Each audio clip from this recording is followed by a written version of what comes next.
The screenshot arrived with the steam from my second cup of coffee, the December light, flat and pale against the kitchen window. My thumb pressed open the image while the kettle clicked itself quiet, and a soft ribbon of warmth lifted from the mug. At first, I saw noodles, a golden crust of cheese, and 3 blocks of ingredients. Then my eyes climbed to the top edge to the header my mother hadn't cropped away. A green circle. 5 names. The real family. The mug tapped the counter as my hand slipped. Somewhere downstairs the radiator woke and rattled. The chat preview held 2 lines in familiar tones. Let's not mention the lake house rental to Kathleen yet, and should we tell her about Dad's retirement party or just post pictures after I felt my throat tighten the way it does when cold air bites your lungs? My countertop, the oak stool, the neat little plant by the sink, everything stayed perfectly still. Only the word real moved. Before I go on, tell me where you're listening from down in the comments. And if you've ever been treated like you didn't matter, if you've ever been left out of the room where love was supposed to be, tap the like button and share this with someone who understands. Make sure you're subscribed so you don't miss the next chapter.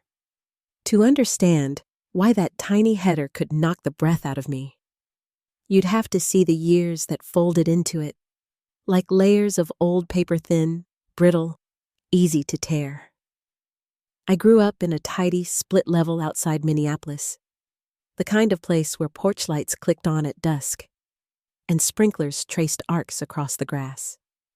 My father prized order and schedules. My mother believed in polite smiles and proper thank yous. Family dinners were served on the same oak table that still bears the faint ring of a hot dish from '98. We had pictures lined up down the hallway, school photos, church snaps, team victories. Amanda always front and center, my father's hand on her shoulder. Tanner close to Mom, laughing with his whole face. I'm usually off to the left, a shoulder half-cropped. Not because anyone meant to cut me out, I used to tell myself, but because someone misjudged the frame. When I turned 16, I asked for a party on Lake Minnetonka. Something simple music, a borrowed pontoon, a dozen friends, and paper lanterns. My mother smiled and said a family dinner would be more meaningful. We went to Olive Garden. 6 months later, Amanda turned 16, and a rented party boat slid across the water under a pink sky while 30 of her friends cheered as a sheet cake arrived with sparklers. That night, I stacked plates, the lake wind lifting my hair, telling myself it didn't matter how big a party is if the people you love are there. I made honor roll 3 years straight. My father said, "Good job over green beans," his eyes already down at an email. When Amanda made varsity volleyball, he took 2 days off work and built a practice net in the backyard, measuring and remeasuring the posts until the lines lay perfect on the lawn. I learned how to cook his favorite meatloaf, memorized the exact ratio of ketchup to brown sugar, and watched his shoulders relax when the oven door opened. The warmth felt like earning a weather pattern. There were smaller things, quiet things that gathered like lint in the cracks of our days. The way conversations softened to hush when my steps creaked on the stairs. The shared laugh I arrived 1 beat too late for. The time my art show earned a blue ribbon, and my parents missed it because of my father's headache, a minor one, my mother said apologetic as she boxed up leftovers from dinner. I kept telling myself families are imperfect, that life is busy, that a headache is a headache. College and Madison loosened the knot around my ribs. Chicago afterward gave me the space to breathe fully 6 hours of highway to separate the life I was building from the one I kept returning to, out of duty and hope.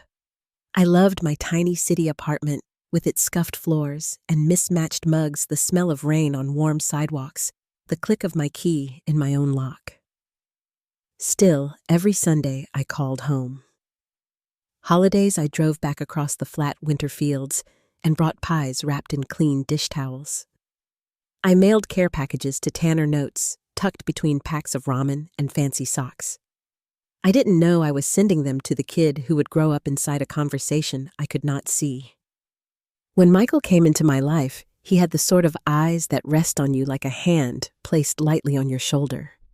He counted things. I didn't count the times my mother cut me off mid-sentence at Thanksgiving, how my father answered Amanda's questions, but let mine float unanswered. On the drive home that night, the wipers kept time, and Michael said very gently, "Do you notice?" I looked out at the dark glass of the freeway and told him it was just a long day. He didn't argue. He reached for my hand on the console and held it there easy and sure. Little signs ticked on like lights in empty rooms. A family dinner I learned about only when I saw my aunt and uncle tagged in photos weeks later. My mother called it spontaneous, though the table was set with name cards and my aunt had flown in from Florida. Birthday gifts that matched conversations. We never had a Thai cookbook with a note that read, "Since you've been wanting to learn this," even though I hadn't said that to anyone. Dad's throwaway line Amanda told us, landing with a soft thud in the space I kept clear for Grace. Last summer, I drove up with grocery bags and a plan to make dinner, the paper handles cutting into my fingers as I pushed through the door. The living room fell silent. My father frowned at his phone. "You should have called," he said like I'd parked in his space. "Reservations at 7. Everyone going." "I can come?" I heard myself say, holding up tomatoes and basil like proof I belonged. My mother's smile quivered and landed on practicality. "They're fully booked." They left me in the quiet house. I put groceries away and sat at the kitchen table, tracing the wood grain with my thumb, listening for tires in the driveway that never came. There's a kind of fatigue that builds when the world keeps telling you you're reading the room wrong. I swallowed it with coffee and kept calling on Mondays. That morning the coffee was good strong and a little bitter steam curling from the chipped blue mug I love. My mother and I chatted about her lasagna. 3 cheeses, she said. "I'll send a screenshot." The phone pinged when we hung up. I tapped the image open, smiling because recipes are sometimes easier than people. Then I saw the header. The real family in a bubble of soft, green, tidy, and unashamed. Below it, my father's words. "Let's not mention the lake house rental to Kathleen yet. And from my sister, that cheerful cruelty I know too well. Tell her about Dad's party, or just post pictures." After my mother's reply carried the scent of lemon cleaner and tightly folded paper. Let's keep it simple. She'd just make it about herself anyway. Everything narrowed and sharpened at once. Sound died in the apartment except for the faint tap of water in the pipe. My hand began to shake. I set the mug down and missed the coaster by an inch. I zoomed in as if the letters might blur into different words. Tanner's name sat in the circle. A tiny scroll bar on the right told me this wasn't new. It was a road they'd paved a long time ago. The body knows before the mind agrees. Heat flushed my face. My stomach rolled hard. I barely made it to the bathroom. The tile was cold against my palm. A quiet came after a clean, blinding quiet, where the truth stood up and looked me in the eye. There it was, the shape of the thing I had tried not to draw. Not a missed invitation or a misunderstanding. Not even favoritism, though that had always shadowed our house. A boundary drawn with a digital pen. The door closed with me on the outside, and they had named it real. When I could sit up, I leaned back against the wall and opened the photo again, my fingers stiff from the cold tile. I read the visible lines as if they were evidence in a case that would decide my life. Holidays planned, birthdays coordinated. Who tells Kathleen and what to tell Kathleen, and threads of jokes I'd never hear the start of. There was a line from Tanner. She asked about Thanksgiving. I said we haven't made plans yet, and I saw his face at 12 and 16 and 22, the kid who brought me half his dessert when Mom said I'd had enough. My chest stung like frostburn. I called Michael because I didn't know where else to put the sound. He answered on the first ring. I heard his chair scrape, and then nothing but his breath, steady and warm. "I'm coming," he said. "Don't go anywhere." I told him I couldn't even stand yet. He said, "That's okay. I'll knock." After we hung up the phone lit with ordinary life. A text from my mother. Did you see the recipe from Tanner? You watched the new episode yet? From my father, a calendar reminder for a tire rotation he thought I'd forget. If you'd glanced at the screen, you'd think a family was checking in. You would not see the room in the house where I wasn't allowed. I stood, finally rinsed my mouth, and looked at my own face in the mirror. The light through the blind cut across my cheek in thin white bars. I looked like someone who'd been told a secret that shouldn't be a secret at all. In the kitchen, the coffee had cooled. I wrapped my hands around the mug anyway because heat can be remembered even when it's gone. The radiator sighed in the corner like an old friend waking. Michael let himself in with the spare key we'd joked about not losing. He took one look at me on the couch and didn't ask what happened. I showed him. His jaw tightened in that almost invisible way I've learned to read. He sat beside me and we watched the tiny preview boxes together as if staring could change the letters. Finally he said, "This is cruel." He didn't say, "Are you sure?" He didn't say, "Maybe it's a misunderstanding." He said, "You don't have to do anything today. We didn't do much at all." The afternoon slid across the floorboards. A siren somewhere far off wound down the block and disappeared. I tried to eat and couldn't. He made tea and waited while it cooled. My phone kept lighting up with the rhythm of ordinary things reminders, the weather, my mother's polite voice typed out in blue. I turned it face down and it pulsed against the oak like a small heart I didn't want to hear. By dusk, the sky over the alley leaned purple. I stood at the window and watched snow begin little flares that vanished as soon as they touched the glass. I thought about every time I'd told myself to be reasonable to try harder to forgive before I knew what I was forgiving. Sound came back in odd places, the faint hum of the refrigerator, a car door thudding shut.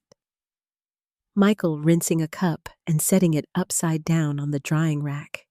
In that soft racket, a sentence formed and would not leave. How do you ask your family why they don't consider you family? I didn't answer it. I let it hang like mist above a lake in early morning, dense and honest. I knew as the first layer of night settled over the city that whatever came next would come from that question. The apartment dimmed. Across the courtyard, a neighbor's lamp clicked on a small golden square in the brick. I closed my blinds and left the living room dark a hand on the doorframe to steady myself as I crossed to the bedroom. In the quiet, the phone buzzed once more on the counter and fell still waiting. I did not turn it over. Michael left just after midnight, locking the door quietly behind him. The apartment felt heavier without his voice in it. I sat on the couch for a long time, the only sound a slow drip from the kitchen faucet. My phone lay face down on the coffee table. Each time it buzzed, the vibration echoed through the wood like a reminder that silence could still hurt. I didn't turn it over. When the first light of morning brushed the blinds, I made coffee and stood at the window. Snow dusted the cars below, and everything looked clean, like the world was trying to start over without asking me first. I should have been getting ready for work, but the thought of smiling at anyone felt impossible. I called in sick, and my voice cracked halfway through the message. By mid-afternoon, the quiet started pressing on me. I scrolled through my phone reading messages I couldn't answer. My mother asked if I'd tried the lasagna recipe. My father reminded me about an oil change. Tanner sent a meme he thought I'd like. Their normalcy made me feel like I was going crazy. They were living as if nothing had changed while I sat in a room full of broken glass they couldn't or wouldn't see. That night, I dreamed I was standing in the old family kitchen, trying to speak, while everyone laughed around me. No sound came out. When I woke, my chest hurt from holding my breath. I reached for my phone out of habit, then stopped myself. Instead, I opened the screenshot again. The green circle, the title, the words "real family" still there. Real, as if I'd imagined the rest of them. Days passed like that. I went through motions, answered client emails, bought groceries, walked to the train, but it all felt thin, like I was watching someone else live my life. At night, Michael came over with takeout and gentle patience. He didn't fill the air with advice. Sometimes we just sat with the television muted, the sound of city snowplows scraping the streets below. "You don't owe them an explanation," he said one evening, breaking the quiet. His voice was calm but firm, the kind that lands like truth even when you're not ready to hear it. If they can't see what they've done, that's not your job to fix. "I just keep thinking," I said, staring at the steam rising from my mug, "if I could make them understand, maybe it wouldn't feel so awful." Michael reached over and took my hand. "They've had years to understand."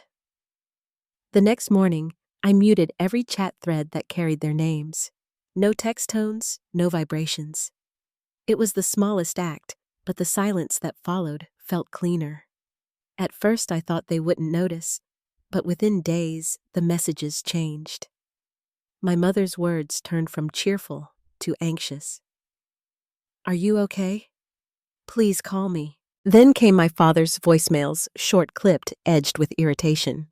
"Ignoring your mother is rude, Kathleen. Whatever's wrong, deal with it." Amanda's texts arrived next, full of accusation and sarcasm. "You're making a scene again. Stop being dramatic." Only Tanner's messages were different. "Cat, please. Just one emoji. I need to know you're safe." I read that one twice, then locked my phone and set it face down again. When Thanksgiving arrived, I stayed in Chicago. Michael's roommates were all transplants too, and we cooked together in the cramped kitchen, laughing over burnt rolls and gravy that refused to thicken. For a few hours, I forgot how heavy my chest felt. But when the night quieted, I opened my phone again. Dozens of messages flooded the screen, photos of my family smiling around a table, the kind of scene we used to have. My mother's caption read, "The real family missed you today." I stared at those words until the image blurred. The phone slipped from my hand and hit the rug with a soft thud. For a moment, I thought I might cry. But instead, I turned off every notification and shut the phone away in a drawer. The silence that followed was heavy, yes, but it was also mine. Dr. Larson had a late appointment open that week. I sat across from her on the familiar gray couch, my hands twisting the hem of my sleeve. She listened without interrupting as I described what I'd found. "It's a kind of emotional exclusion," she said finally. Her voice was steady, the kind that makes you believe there's still a way through. "Families like this sometimes create a scapegoat. Excluding you reinforces their unity. It's not about who you are, it's about the roles they need you to play." "So it was never about me," I said. "No," she answered softly, "but you've carried the pain as if it was." Her words settled over me like a blanket that didn't quite fit yet. I left the office into cold December air and realized I'd been clenching my jaw so tightly that my teeth hurt. 10 days after discovering the screenshot, I made my decision. I wouldn't call. I wouldn't explain. I would disappear quietly. Michael asked if I was sure. He stood in the doorway with his hands in his pockets, worry tracing his face. "They'll panic. You know they will." "That's fine," I said. Maybe they should sit with what panic feels like for once. So I stopped replying. No texts, no calls, nothing. I deleted the thread from my phone but didn't block them. Part of me needed to see their messages piling up. The first week was strangely peaceful. I went to work, took long walks by the river, and let the noise of the city drown out the smaller noises in my head. By the second week, the tone shifted. My mother's texts grew frantic. "Kathleen, please respond, so I know you're okay." My father's turned sharp. "This behavior is childish." Amanda accused me of ruining the holidays. Tanner's messages came last, simple and quiet. "If I hurt you, somehow tell me how to fix it. I miss you." Those words caught me off guard. and I had to set the phone down before answering him with something I didn't mean. When Christmas came, I told myself I was ready for the silence. Michael and I had our own plans: cinnamon rolls, coffee, a morning spent unwrapping small gifts under soft light. Snow fell outside thick and slow, like the world wanted to hush itself. Then the doorbell rang. At first, I thought it might be a delivery, but the ringing didn't stop. It grew louder, more insistent, followed by knocking that shook the frame. My stomach tightened as I opened the door camera app. My parents stood there in their winter coats, Amanda beside them, with her phone held high recording. Tanner hovered a few feet back, his hands buried in his pockets. My father's voice came through the speaker. "Kathleen, open the door. We know you're in there." I froze. Michael appeared from the kitchen. "Who is it?" I turned the screen toward him. His expression darkened. "You don't have to answer," he said. But they didn't leave. They stayed for hours, alternating between anger and pleading. My mother's tone shifted from sharp to syrupy. "Sweetheart, we're just worried. Come talk to us." Her words made something twist inside me.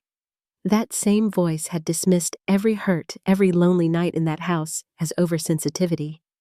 Now she used it like a key, expecting the same door to open. At one point, Amanda spoke loud enough for the whole hallway to hear. "This is just like her, always has to be the center of attention, even on Christmas." Her phone camera gleamed in the winter light. I pressed my palms against my knees to keep from shaking. Through the walls, I could still hear my father's muffled frustration. "She's punishing us," he said. For what? They didn't know. Even now, they didn't know. After nearly 4 hours, they finally gave up.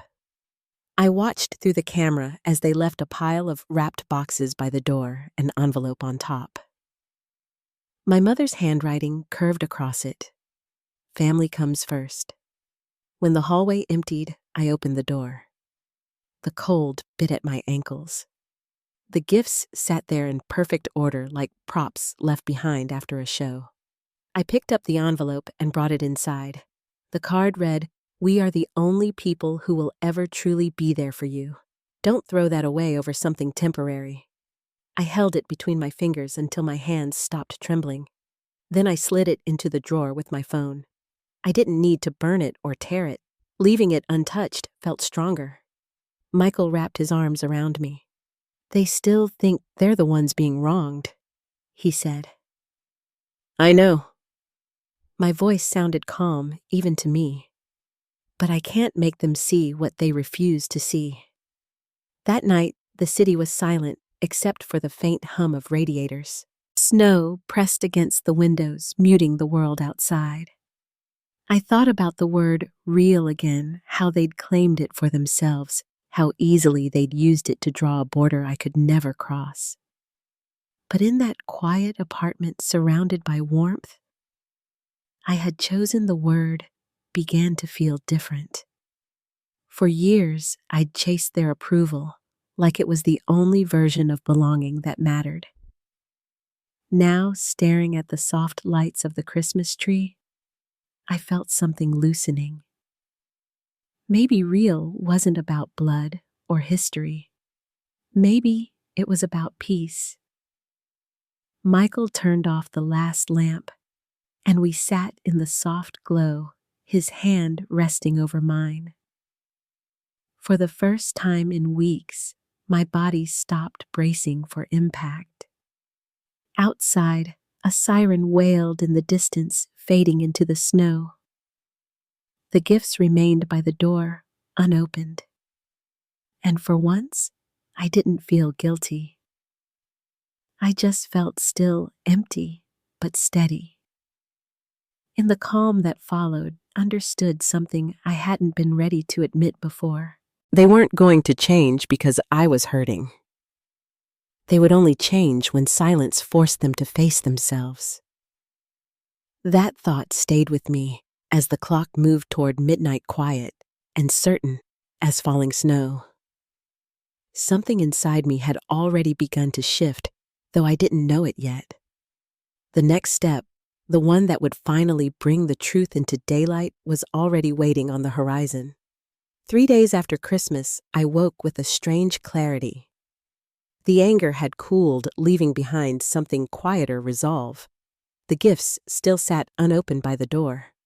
I brewed coffee, opened my laptop, and stared at the blank email window for a long time. Then I attached the screenshot. The words came slowly at first, then all at once. I told them what I'd seen, how deeply it hurt, and that I needed time to decide what relationship, if any, could exist between us after this. I didn't accuse or plead. I simply stated the truth. When I hit send, the silence that followed felt almost holy. It didn't last long. My mother's reply arrived within minutes, insistent, dismissive, insisting the chat was just for planning surprises. My father followed with his usual sternness. "You're too sensitive, Kathleen." Amanda's message was sharper. Spying on private conversations, real mature. But then there was Tanner. "I'm sorry. I can explain. Please talk to me." I sat there reading his message, the words blurring on the screen.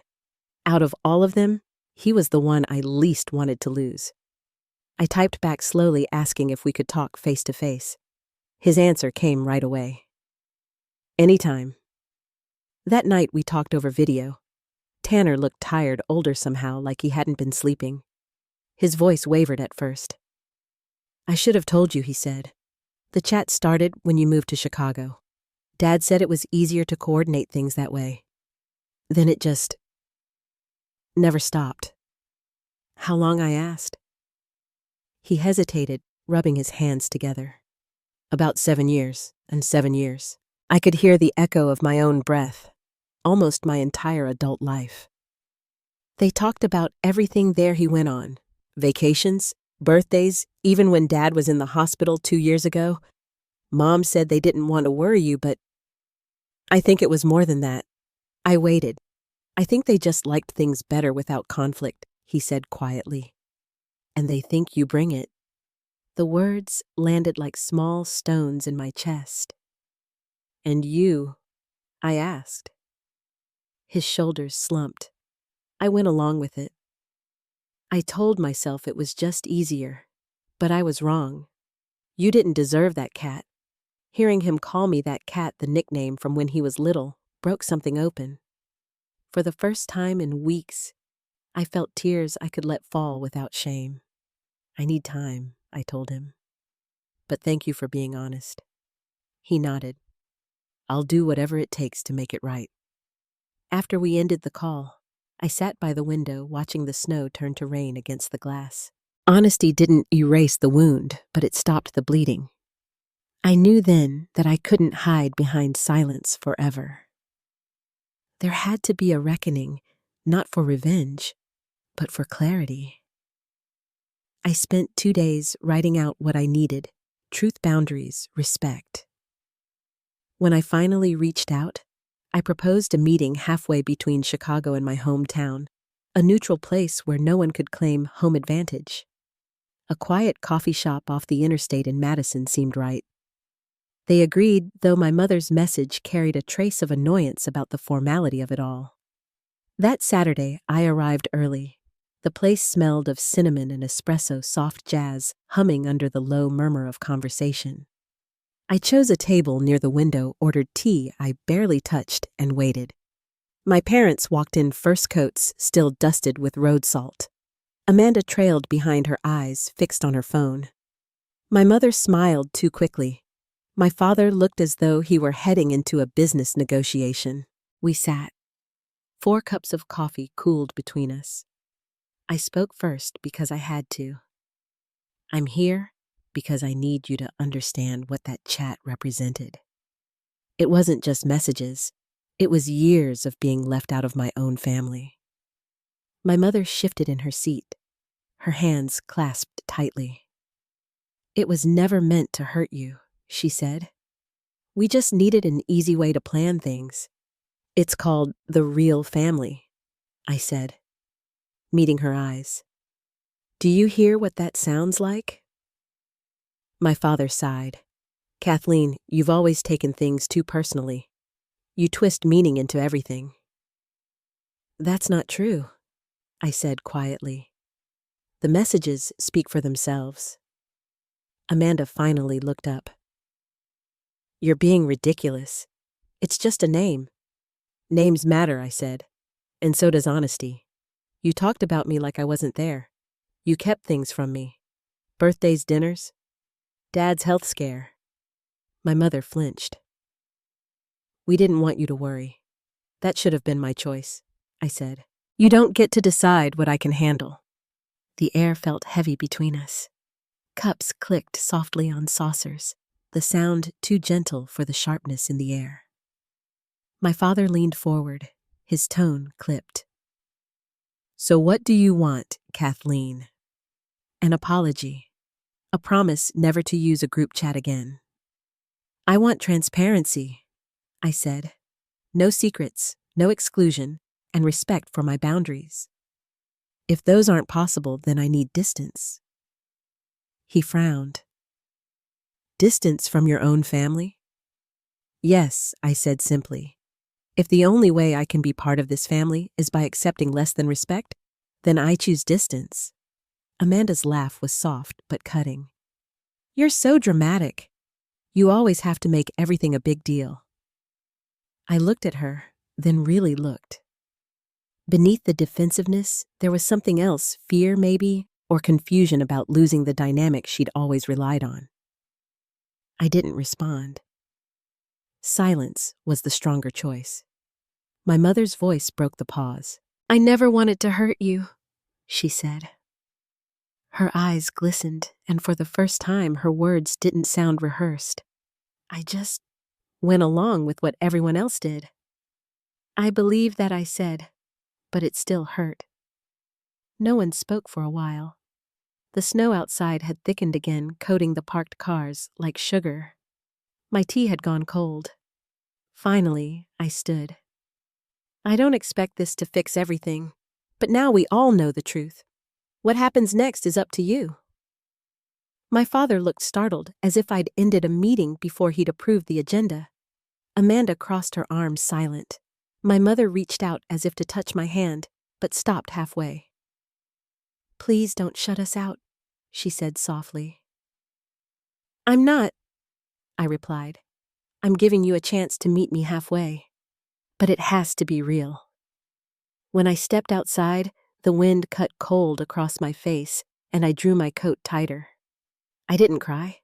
I didn't even shake. I just felt empty in the cleanest way, like a room finally cleared of smoke. The drive back to Chicago was long and gray. The highway stretched ahead, wet and gleaming, lined with bare trees. Michael called while I was halfway home. How did it go? He asked. They heard me, I said. I'm not sure they listened, but they heard me. He paused. That's a start. That night I placed my phone on the dresser and left it there. I slept better than I had in months. The next morning, Tanner called. His voice was tentative but hopeful. How are you feeling? Better, I said. It's strange, but saying the truth out loud changed something. I'm proud of you, he said. I know that wasn't easy.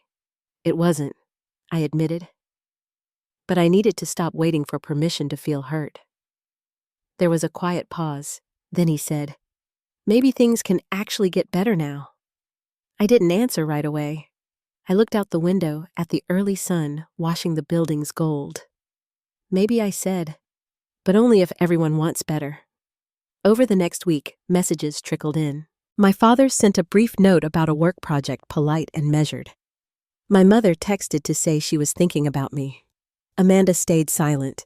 Tanner kept in touch every few days, small updates that made me smile, his new apartment, a dog he was considering adopting. Life didn't change overnight. It rarely does. But something inside me had shifted. For the first time, I wasn't chasing their affection. I was deciding what I deserved. On a cold Friday morning, I took down the holiday lights from the window and folded them neatly into a box. The apartment felt lighter. Michael stopped by after work with takeout and a bouquet of white tulips. He set them on the counter and said, "You look like someone who finally exhaled." "I did," I said, "even if it took 29 years. He smiled, pulling me into a quiet hug. The city hummed softly outside the world going on, as if nothing monumental had happened. But for me, everything had. I didn't know yet what kind of relationship I would have with my family, or if I'd ever feel safe around them again. But the fear of being invisible had loosened its grip. Some truths once spoken can't be taken back. They don't need to be. They just open the door to whatever comes next. As the evening light fell across the floor, I knew the hardest part was over. What remained now was learning how to live in the aftermath, to let the silence between us turn into something new, something honest, even if it was fragile. The months that followed felt quieter, as if my life had shifted into a slower rhythm I could finally keep up with. Winter melted into a softer spring, and for the first time in years, I stopped measuring peace by the number of unanswered texts. Each day I chose stillness over guilt. It wasn't an act of punishment anymore. It was self-preservation. At first, there was almost no contact. My parents stayed silent, except for a few clipped emails. Amanda remained invisible, which for once felt like relief. Only Tanner called regularly, his voice filling the small spaces between my new routines. He was careful with his words, steady and transparent. "I told them, I'm keeping in touch," he said one Sunday morning. "They're still processing." "Processing what I asked. Being held accountable," he said, with a quiet laugh. "They don't know how." His honesty brought a kind of warmth I hadn't realized I'd missed. In the background of our call, I could hear wind chimes, his new apartment settling into a home. For the first time, our conversations didn't orbit around other people's moods. They were just about us. My therapist, Dr. Larson, called it progress. "You're rebuilding your emotional home," she said one afternoon as sunlight flickered through her office blinds. "Not everyone deserves a key right away." I thought about that for a long time. The idea of letting people back in on my terms, not theirs, felt both freeing and terrifying. My father was the first to test it. His email came mid-March, short and formal. "When are you going to get over this and go back to normal?" I read it twice before replying with just one line. "This is my new normal." He didn't respond, but 2 weeks later, I received another message. No apology, but a small shift. He asked my opinion about scheduling a family dinner for summer. It was a start, or at least a crack in the wall. My mother's approach came differently. During a video call in early spring, her voice broke in a way I hadn't heard since childhood. "I never wanted you to feel unwanted," she said, wiping at her eyes with a tissue. "I just didn't know how to stand up to your father or to your sister. I thought keeping peace was the same as keeping family together." Her words trembled between us. For a moment, I almost reached toward the screen. "I believe you," I said, softly. "But peace built on silence isn't peace. It's just pretending." She nodded, tears still streaking her cheeks. "I know that now."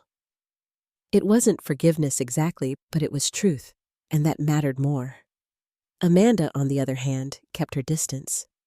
When she did appear, it was usually through a family text chain Tanner had started to replace the old one. Her messages were brief, polite-edged with something brittle. I didn't chase her. Some relationships need to rest before they can breathe again. April came with longer days and a little more light inside me. Tanner drove down to Chicago one weekend with a stray dog he'd found, a wiry brown mutt with eyes too big for his head. We spent the afternoon walking along the river, letting the dog tug at the leash, while Tanner told me about his job and his plans to start evening classes. "I should have stood up for you years ago," he said as we sat on a bench watching boats drift by. "I just wanted to keep everyone calm, but I see now that all I did was keep things unfair." I looked over at him, his face half lit by sunset. "You're doing it now," I said. "That's what matters." He smiled the same crooked grin from when he was a kid. "You really think so? I know so." By the time he left, my apartment felt brighter, as if he'd carried some of the old heaviness out with him. Work picked up too. I began taking on new design clients, mostly small local businesses that cared more about connection than perfection. Michael and I settled into a gentle routine: work, dinner, long evening walks under the blooming trees. He never asked when I'd fully forgive my family. He just let time do its slow work. Still, healing isn't a straight line. Some mornings I'd wake with that old ache, the one that whispered I'd been unwanted for so long that maybe I always would be. When it came, I'd make coffee, open the windows, and remind myself how far I'd come from the girl who begged for a seat at her own family's table. In June, my 30th birthday arrived quietly. No drama, no tension, just laughter echoing through a park by the lake. Michael had organized a small picnic with friends, and Tanner drove down with a cake he'd baked himself, lopsided but perfect. We spread out blankets, shared food, and watched the water shimmer under the late afternoon sun. At one point, Tanner raised his glass of lemonade and said, "To choosing our people." Everyone smiled, and for a moment, I felt something I hadn't felt in years: belonging that asked for nothing in return. Later that night, as I sat on my balcony with Michael, he asked quietly, "Do you miss them?" I thought for a long time before answering. Sometimes. But not the way I used to. I missed the version of family I wanted us to be. He nodded, his thumb tracing slow circles over my hand. "Maybe you're building that now, just differently." Summer deepened. By July, the air shimmered with heat, and my father sent another message about the traditional 4th of July gathering at the lake house. This time he included me in the planning from the start. Tanner told me the old group chat was gone for good, replaced with one that bore no title at all, just family. I hesitated for days before replying. When I finally agreed to come, I made a quiet promise to myself. I'd go, but on my terms. No overnight stays, no forced togetherness. I'd book a small hotel nearby, drive separately, and leave if the air grew heavy again. The morning of the trip, the highway stretched out in pale sunlight. The closer I got to the lake, the more familiar landmarks appeared: the roadside diner, the leaning mailbox, the curve where you can see the water before the trees part. My stomach tightened, but not from fear. It was something steadier: control. When I arrived, the backyard looked almost unchanged. The flag waved from its post, the grill smoked faintly, and laughter drifted from the deck. My mother spotted me first and froze, her face softening before she walked over. "You came," she said quietly. "I did." She hesitated, then asked, "You staying long?" "Just for the afternoon." "Fair enough," she said, and for the first time there was no guilt hiding behind her tone. Tanner appeared next, hugging me with a grin, his dog weaving between our legs. My father approached a few minutes later, holding 2 glasses of lemonade. He handed me one. "Good to see you," he said, his voice careful. "You too, Dad." It wasn't emotional or dramatic, but it was honest. That was enough. The hours unfolded gently. Conversations stayed polite, the kind that hovers safely above old wounds. When my father made a decision without asking, suggesting dinner time, Tanner lightly interjected, "Let's see what works for everyone." It was small, but it meant everything. Amanda arrived late, her sunglasses still on, as she stepped out of the car. She waved a little from across the yard, but didn't approach. I didn't push it. By evening, though, she wandered over while I was helping my mother stack plates. "I heard you're still in Chicago," she said, her tone neutral. "I am. Work's good." "That's nice," she said. The pause stretched. "You look happy." "I am," I said simply. Her eyes flickered toward the ground. "Good."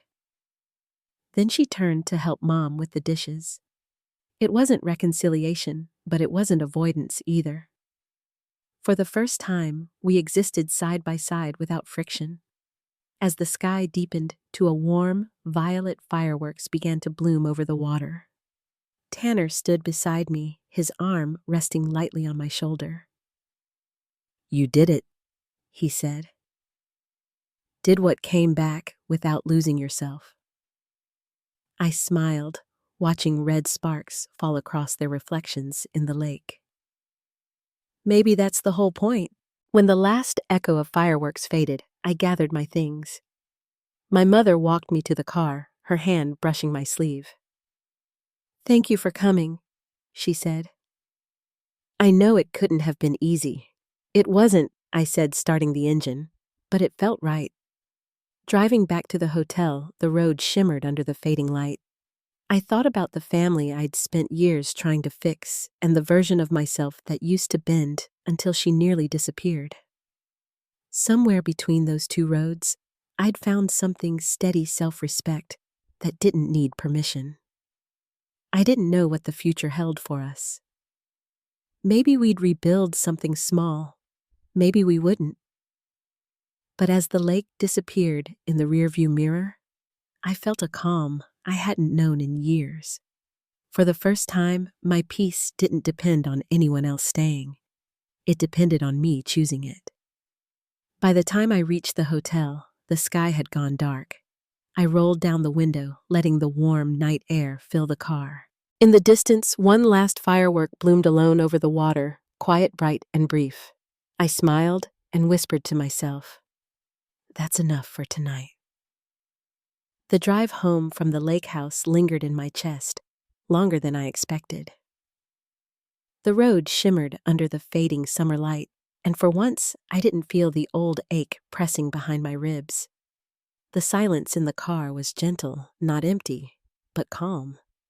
Outside, the sky stretched wide and peach-colored, streaked with the last embers of sunset. When I reached Chicago, the city was washed in evening gold.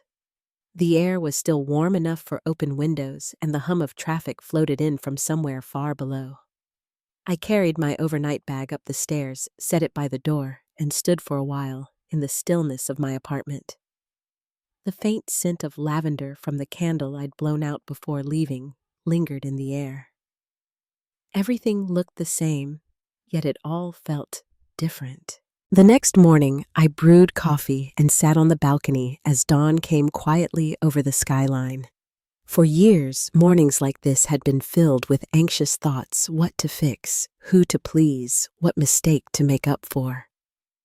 But this time, there was nothing to solve. Just the soft hiss of the kettle, the warmth of the mug between my palms, and the slow, steady rhythm of breathing without fear. A message from Tanner blinked onto my phone. "Made it home. Thanks for coming." You have no idea what it meant to everyone. I smiled, typing back, "I think I do. I needed it too." It was true. Going back hadn't erased the past, but it had reshaped it.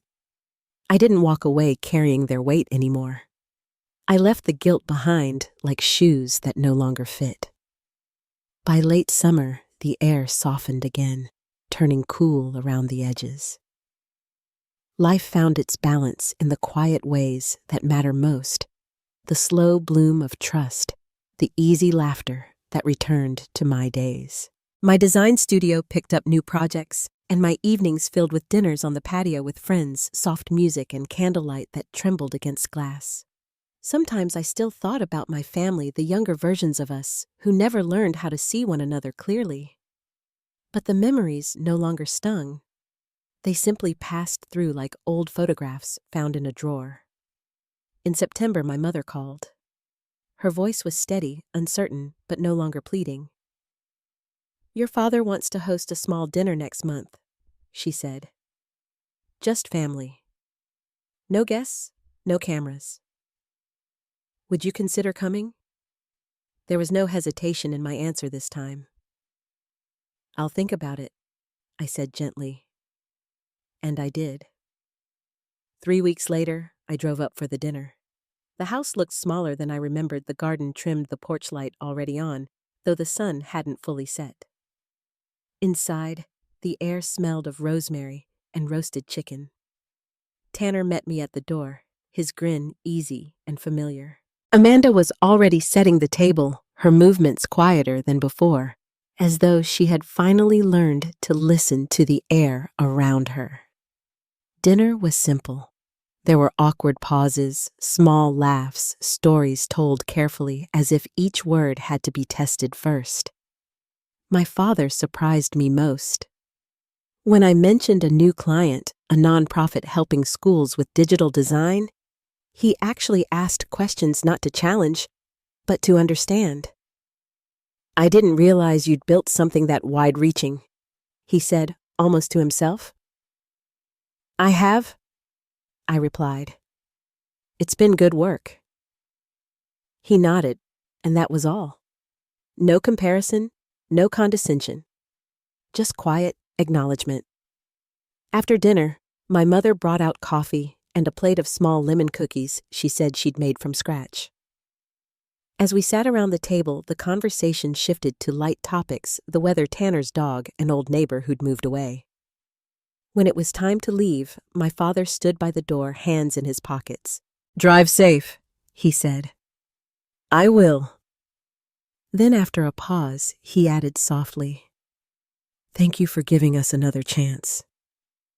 I met his eyes for the first time in a long while. "You're welcome," I said. "But this isn't about chances. It's about honesty. Let's just stay there." He nodded as though he understood.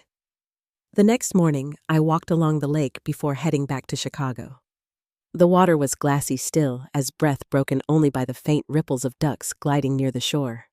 The sky hung pale and wide above me, the kind that carries no storms. I let the wind tangle through my hair and thought about the last year, the night of the screenshot, the long silence, the letter I never sent, but lived instead. Every step had led here to this strange and beautiful steadiness. Autumn folded in quietly.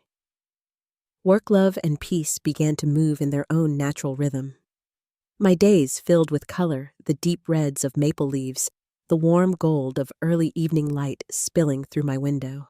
Michael and I spent weekends wandering farmers markets or sitting in quiet cafes, talking about everything and nothing. One Sunday afternoon, as we walked through Lincoln Park, he said, "You know, you seem lighter these days." I smiled. I think I finally stopped trying to prove I belonged somewhere that never saw me. He squeezed my hand.